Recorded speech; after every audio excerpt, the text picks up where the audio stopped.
Muy buenas y bienvenido a esta clase en la que vamos a hablar sobre las diferencias a la hora de entrenar para ganar fuerza y masa muscular. Así que sin más dilación, vamos a por ello. Fuerza versus masa muscular, fuerza versus hipertrofia muscular. ¿Debería entrenar igual para mejorar ambas? ¿Debería entrenar igual para mejorar o para aumentar, mejor dicho, los kilos que meto en mi peso muerto que para lograr un físico más musculado, para aumentar el tamaño de mis músculos? Vale, antes de responder a esto, debemos entender bien qué es cada una, qué es la fuerza y qué es la hipertrofia muscular. En primer lugar, vamos a hablar de la fuerza. La fuerza que producimos es el resultado de la tensión que nuestras fibras musculares son capaces de generar. Por lo tanto, cuando hablemos de fuerza, aquí estamos hablando de tensión. Esta tensión muchas veces dentro del gimnasio se ve reflejada o se ve representada como los kilos que movemos dentro de un ejercicio, de un press banca, de un peso muerto, e incluso de un cruce de poleas, lo que sea. En el mundo del gimnasio, la mayoría de las veces la fuerza se ve reflejada o se ve representada como los kilos que somos capaces de mover. Pero realmente la fuerza es la tensión que las fibras musculares son capaces de generar y como resultado de esa tensión pues acabas moviendo unos kilos determinados en un levantamiento determinado. Pero cuando hablemos de fuerza, a fin de cuentas, hablamos de tensión, ¿vale? Vale, ¿y qué es la hipertrofia? La hipertrofia es el proceso mediante el cual las fibras musculares aumentan su tamaño. Por lo tanto, cuando hablamos de fuerza, hablamos de tensión y cuando hablamos de hipertrofia, hablamos de tamaño. Ahora bien, un aumento en el tamaño de las fibras musculares muchas veces va a resultar en un aumento de la tensión producida por las fibras musculares. Y un aumento de la tensión producida por las fibras musculares va a resultar en un aumento del tamaño de las fibras musculares. Con lo cual, hipertrofia y fuerza muchas veces van de la mano. Fuerza e hipertrofia muchas veces van de la mano. Pero, como vamos a ver en esta presentación, no siempre van de la mano en todos los escenarios y en todos los contextos, ¿vale? Entonces, como estaba diciendo ahora, si te haces más fuerte, estarás construyendo, al menos en cierta medida, algo de masa muscular.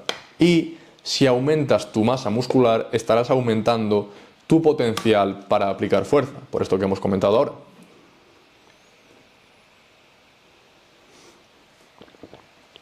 Muy bien, entonces, ¿son lo mismo la fuerza y la hipertrofia muscular?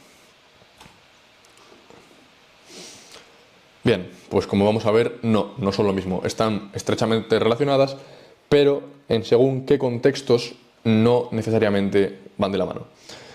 La gente con mayores niveles de masa muscular suele ser más fuerte. Habitualmente, la gente que está muy musculada suele ser bastante fuerte, suele mover muchos kilos. Sin embargo, hay gente muy musculada que no es capaz de mover grandes pesos. Estoy 100% seguro de que en tu gimnasio esto lo has visto. Has visto al típico tío hipermusculado que luego lo ves hacer el ejercicio que sea, press banca, sentadilla, dominadas, remo, lo que sea, y dices, wow, no es tan fuerte, o al menos no demuestra ser tan fuerte como parece, como yo pensaba. Yo de primeras diría, wow, este tío debe mover 180 kilos en sentadilla. Y luego a lo mejor lo ves hacer sentadilla con 100 kilos. Y dices, wow, no está mal, pero parecía que podía mover más, ¿no? Esto es súper habitual dentro del mundo del gimnasio. Y luego, tenemos gente capaz de mover mucho peso que no está a simple vista tan fuerte, que no es tan grande, que no está tan musculada. La gente capaz de mover mucho peso suele tener más masa muscular. Sin embargo, hay muchos ejemplos de powerlifters o de halterófilos que son muy fuertes, que mueven muchos kilos, que generan mucha tensión, a pesar de no presentar grandes niveles de masa muscular. Vale, ¿y esto cómo puede ser? Porque lo más intuitivo sería que a mayor tamaño de los músculos yo sea capaz de generar más tensión. A mayor tamaño muscular sea más fuerte. Bien, esto sería así si no fuera por el hecho, como veremos luego, de que entran en juego más factores a la hora de generar tensión, a la hora de mover kilos, a la hora de aplicar fuerza, que el tamaño de las fibras musculares, ¿vale? Entonces, de momento, vamos a vamos a dejarlo en que la masa muscular es uno de los factores que influyen en la aplicación de fuerza, pero no es el único factor que influye en la aplicación de fuerza, en la generación de tensión. La eficiencia del sistema nervioso es presumiblemente más importante que el tamaño muscular. Entonces, la eficiencia, esto es súper importante, la eficiencia del sistema nervioso es súper importante dentro del mundo de la fuerza, de los levantamientos pesados, del mundo de la halterofilia, del powerlifting y todo esto. La eficiencia del sistema nervioso juega un papel absolutamente fundamental en la aplicación de fuerza.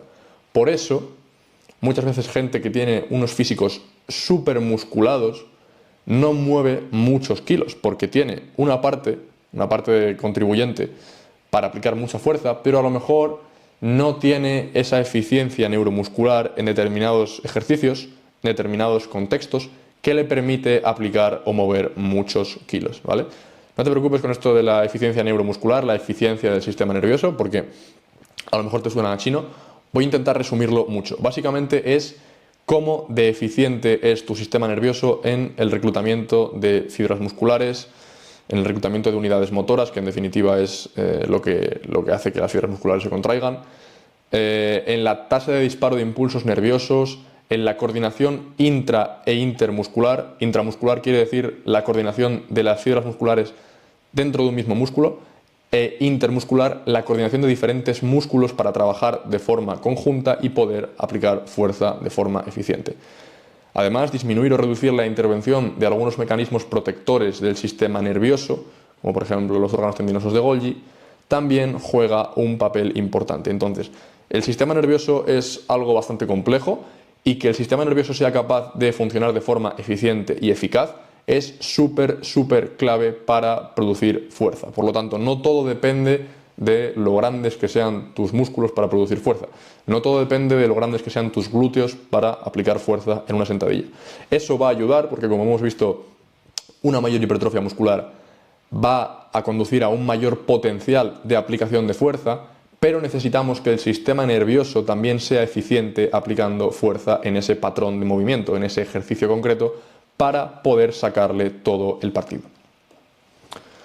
Bien, en la hipertrofia, esta eficiencia neuromuscular de la que hablamos es de ayuda, pero no es un prerequisito para ganar masa muscular, no es algo absolutamente fundamental para ganar masa muscular.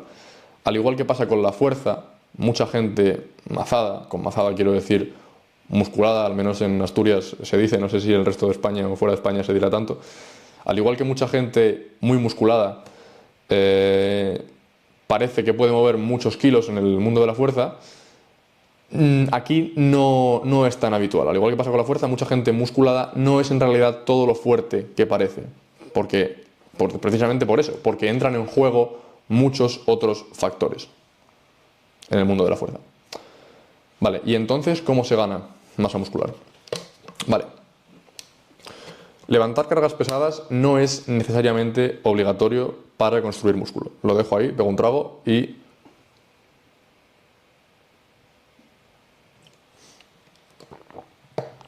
lo explico. Levantar cargas pesadas no es necesariamente obligatorio para construir músculo.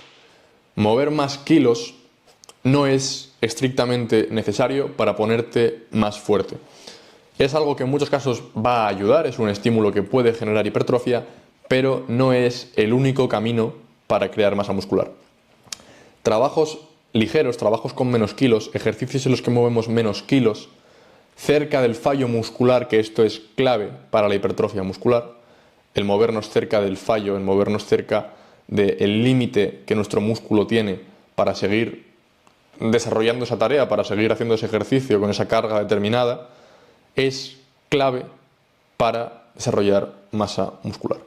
Entonces, trabajos más ligeros cerca del fallo, en los que se acumula mucho tiempo bajo tensión, en los que el músculo está mucho tiempo generando tensión, contracciones no tan rápidas en muchos casos, en los que el músculo puede generar tensión durante periodos de tiempo más prolongados, son un estímulo fundamental para la hipertrofia, son un estímulo increíble para la hipertrofia. Entonces, como vemos, para ganar masa muscular no tenemos que mover tantos kilos necesariamente, aunque es un estímulo que es de ayuda.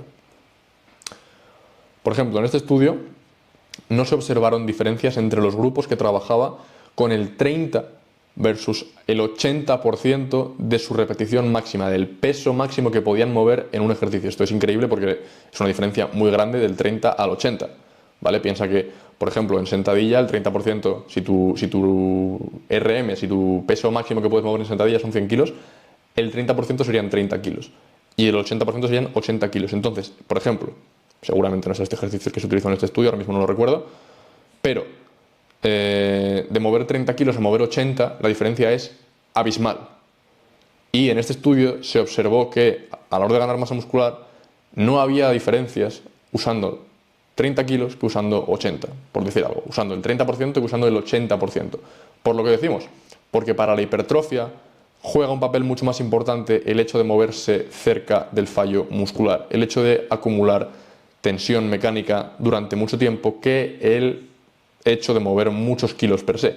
Eso es más importante para el desarrollo de la fuerza porque es específico con respecto a lo que quieres mejorar. Con respecto a la hipertrofia no es tan específico. En hipertrofia queremos movernos cerca del fallo muscular, acumular mucha tensión para que nuestros músculos crezcan. Hacernos más fuertes va a ser un estímulo muy interesante, pero no es el único. ¿Cómo puede explicarse esto? Bueno, pues aquí tenéis un estudio también que explica los 3 mecanismos fundamentales para el desarrollo de masa muscular, que son, en primer lugar, la tensión mecánica, que es, como decimos, básicamente el tiempo bajo tensión que puede pasar un músculo aplicando fuerza. El estrés metabólico es un poco el conjunto de metabolitos y el conjunto de sustancias que se liberan en el tejido muscular como consecuencia de una contracción bajo fatiga.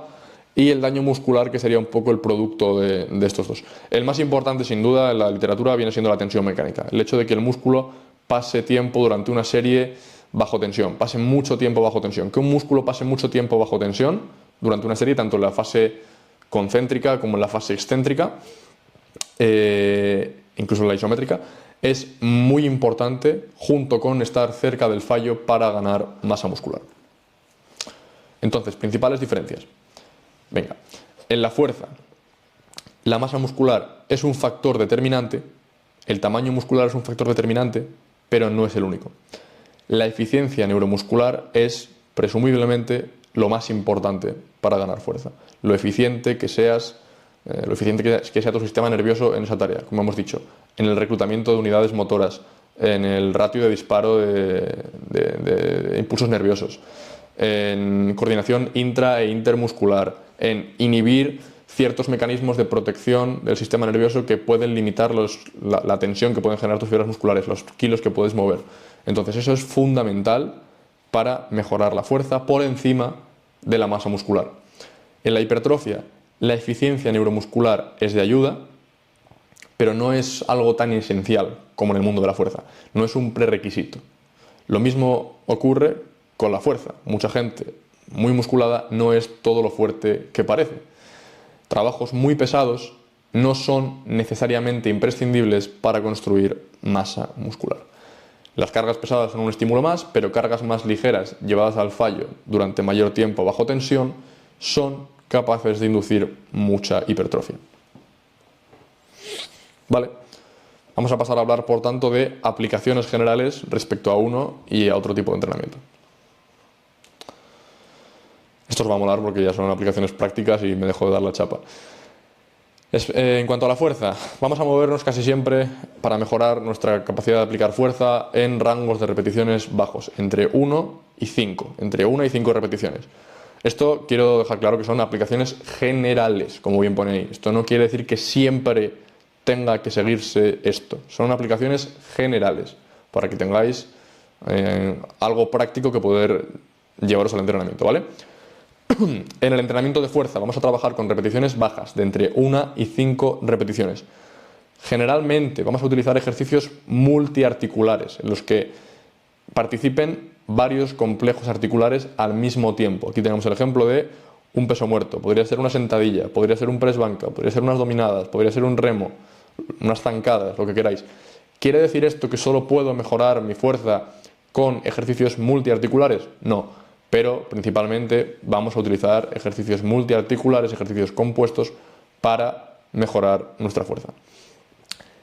No es necesario que trabajemos cerca del fallo muscular para mejorar la fuerza. En ciertos casos puede ser de ayuda, pero no es estrictamente necesario movernos cerca del fallo muscular para mejorar la fuerza. ¿Y por qué? Porque la importancia de verdad reside en la eficiencia neuromuscular. Entonces es mucho más importante que mi sistema nervioso sea cada vez más eficiente en ese patrón de movimiento, en ese ejercicio concreto, para poder meter más kilos, que el hecho de moverme cerca del fallo, ¿vale? Insisto en que todo esto son aplicaciones generales, muy importante. Esto no quiere decir que se apliquen siempre. Esto es un mundo de grises, el del entrenamiento y el mundo en general. Es un mundo de grises, no de blancos y negros. Pero estos son aplicaciones generales para que tengáis una cierta idea de dónde se puede meter cada cosa. En cuanto a la hipertrofia, vamos a trabajar con repeticiones moderadas y altas, en el rango de 6 a 12 repeticiones principalmente. ¿Quiere decir esto que no puedo ganar masa muscular con entre 1 y 5 repeticiones? No, también puedes, pero es menos eficiente. ¿Quiere decir esto que no puedo ganar masa muscular entre las 12 y las 20? No, sí que puedes mejorar, sí que puedes aumentar tu masa muscular trabajando a 20 repeticiones. De hecho, lo que potencia ese rango de repeticiones a partir de las 12, 15 es el estrés metabólico, que es una de las vías que induce la hipertrofia. Pero digamos que entre las 6 y las 12 repeticiones cerca del fallo muscular es donde se encuentran el paraíso de la hipertrofia muscular, vamos a decirlo así, ¿vale? El ratio de cansancio y de ganancias de masa muscular, el mejor es en ese rango de 6 a 12 repeticiones. Para mejorar nuestra hipertrofia, vamos a utilizar ejercicios multiarticulares y de aislamiento. Multiarticulares como antes, sentadillas, press banca, press militar, ¿vale? Y de aislamiento, como un curl de bíceps, como unas elevaciones laterales, como un leg extension, como unas extensiones de rodilla, de cuádriceps. Principalmente, si queremos hilar fino para la hipertrofia de un grupo muscular, lo suyo es utilizar un ejercicio de aislamiento en el que tengamos mucha estabilidad para poder aplicar fuerza de forma eficiente, pero los multiarticulares son una gran herramienta también. Vamos a trabajar, si queremos mejorar nuestra masa muscular, si queremos aumentar nuestra masa muscular, vamos a trabajar cerca del fallo muscular, y la eficiencia neuromuscular aquí es importante, está bien tenerla, pero no es tan importante. Cuanto menos importante es, más cerca del fallo nos tenemos que mover para inducir adaptaciones. Cuanto más importante es, menos cerca del fallo nos tenemos que mover. Menos importante es esto, ¿ok?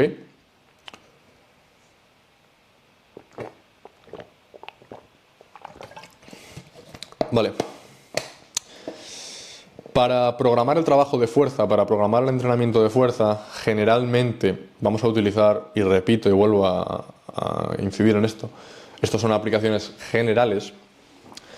Vamos a utilizar generalmente el RPE para programar la fuerza y vamos a utilizar generalmente el RIR para programar la hipertrofia. ¿Qué es el RPE y qué es el RIR? El RPE es el esfuerzo percibido y el RIR son las repeticiones en reserva, las repeticiones en recámara. El RPE es una escala en la que del 1 al 10, en la escala modificada del 1 al 20, el atleta tiene que identificar cómo de duro está siendo el ejercicio, cómo de dura está siendo la tarea. Entonces, normalmente se utiliza la escala modificada, que es del 1 al 10, y un RPE 8 sería un trabajo de 8 sobre 10 muy intenso, un RPE 5 sería un trabajo bastante poco intenso, bastante moderado.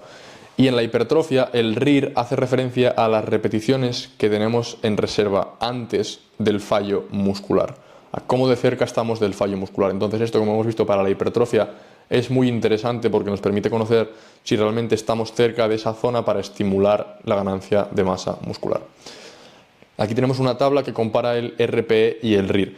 No quiere decir esto, voy a volver atrás, no quiere decir esto que para ganar fuerza no podamos utilizar el RIR, porque muchas veces vamos a estar en esa zona intermedia en la que un ejercicio se pisa un poco, adaptaciones de fuerza y de masa muscular, y vamos a poder ganar un poco de las dos, y eso va a ser muy beneficioso. Entonces, muchas veces, para el trabajo de fuerza, yo incluso programo con RIR. Me parece una herramienta, sobre todo, bastante fácil de entender para mucha gente, bastante más fácil de comprender que el RPE. Pero bueno, normalmente se suele programar con RPE la fuerza y con RIR la hipertrofia. Como vemos aquí, realmente van un poco de la mano, aunque no siempre. Un RPE 10 quiere decir que un esfuerzo es máximo y que no puedes hacer más repeticiones con ese peso, ¿vale? Y un RIR 0 significa que no tienes más repeticiones. A la siguiente repetición que hagas, fallarás.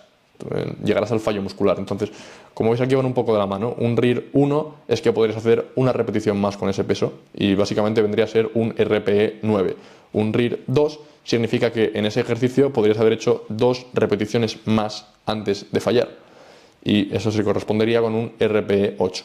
Son simplemente formas de términos para programar, para comprender el nivel de esfuerzo que se hace ante un peso determinado. Y en definitiva puedes utilizar la que quieras siempre y cuando la comprendas y la apliques de forma correcta. Bien, ¿cómo se ve, ahora algo un poco más práctico, cómo se ve un ejercicio orientado a la ganancia de fuerza? Pues aquí, por ejemplo, una sentadilla con barra programada a 3 series en un rango de entre 1 y 3 repeticiones a un RPE 8, una intensidad alta. Como vemos aquí, no nos hace falta llegar al fallo muscular, nos dejamos un par de repeticiones en recámara con ese modelo de RPE RIR. Rango de repeticiones bajo, porque aquí lo que queremos estimular es la eficiencia del sistema nervioso, no es tanto la tensión mecánica, la fatiga muscular. Y básicamente eso, queremos hacernos eficiente moviendo una carga pesada con la que podamos hacer entre 1 y 3 repeticiones a un RPE 8. Esto va a ser un trabajo bastante intenso. Y tenemos por otro lado un press de banca en el que vamos a movernos en rangos de repeticiones de entre 3 y 5 a un RPE 9, un poquito más cerca del fallo, un poquito más cerca del máximo. Esto, como digo, está planteado de forma que sobre todo los rangos de repeticiones son más bien bajos, con cargas pesadas, porque lo que queremos es aumentar la eficiencia neuromuscular en ese ejercicio concreto para mejorar nuestra fuerza. Vale, ¿y cómo se ve un ejercicio orientado a la hipertrofia? Pues aquí tenemos dos ejemplos. Por un lado tenemos elevaciones laterales, por ejemplo, con mancuernas, a mí me gustan mucho. Y tenemos 4 series planteadas, podrían ser 3 también, pero con hipertrofia generalmente vamos a permitirnos mayor volumen porque lo que queremos es mayor fatiga muscular. En rangos de repes de entre 10 y 12, a un RIR 2 y a un RIR 1 tenemos aquí. ¿Vale? Podría ser un RIR 1 y un RIR 0, o podrían ser 2 RIR 0, o podrían ser 2 trabajos al fallo muscular. Además, dentro de cada serie podríamos cambiar el RPE y el RIR, ¿vale? Esto, aquí lo hemos simplificado mucho, pero bueno. Y como digo, el rango de repes ideal para hipertrofia es entre 6 y 12, muchas veces. Aquí podríamos a lo mejor tirarlo un poco más a lo alto, para inducir un poco más ese estrés metabólico, esa acumulación de metabolitos de la que hablábamos y facilitar la hipertrofia mediante esa vía. A lo mejor podríamos tirarlo un poco más a elevaciones laterales 12-15 y curl de bíceps en polea 15-20, más cerca del fallo, ¿vale? Simplemente es por tener un ejemplo, una referencia y que lo entendáis.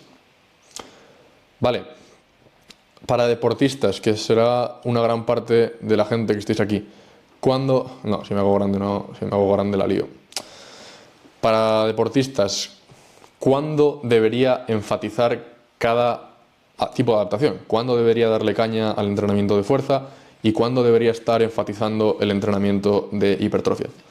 Bien, esto lo va a marcar en gran medida el calendario competitivo. Fuera de temporada, lejos de la competición, es un gran momento para mejorar la masa muscular, para aumentar la masa muscular. ¿Por qué? Porque vamos a estar induciendo mucha fatiga local, vamos a generar más agujetas y eso durante la temporada no lo vamos a poder hacer. Entonces lo bueno es ponernos grandes, entre comillas, dentro de lo que siempre trabajando con el resto de capacidades y todo esto para no entrenar solo como un culturista si eres deportista. Pero bueno, que se me entienda, esto es enfatizar, no es basar todo tu entrenamiento en. ¿Cuándo podemos enfatizar el trabajo de hipertrofia? Fuera de temporada, lejos de la temporada. Ahí podemos ponernos grandes para que eso aumente nuestro potencial de aplicación de fuerza y podamos luego mejorar nuestra fuerza. Porque durante la temporada va a ser más complicado que ese trabajo de hipertrofia no nos genere efectos contraproducentes de cara a nuestro deporte. Y el trabajo de fuerza podemos trabajarlo en zonas más cercanas a la competición y luego podemos incluir dosis de mantenimiento de ambos tipos de trabajo durante la temporada, ¿vale? Así que nada, espero que la clase haya sido útil. He querido hacerla, como digo, sencilla, me gusta que las clases sean sencillas para que todo el mundo las pueda comprender. Si queréis profundizar en algún tema en concreto, si tenéis cualquier duda concreta, no dudéis en decírmelo. Así que nada, un abrazo muy fuerte y espero que os haya gustado. Un saludo.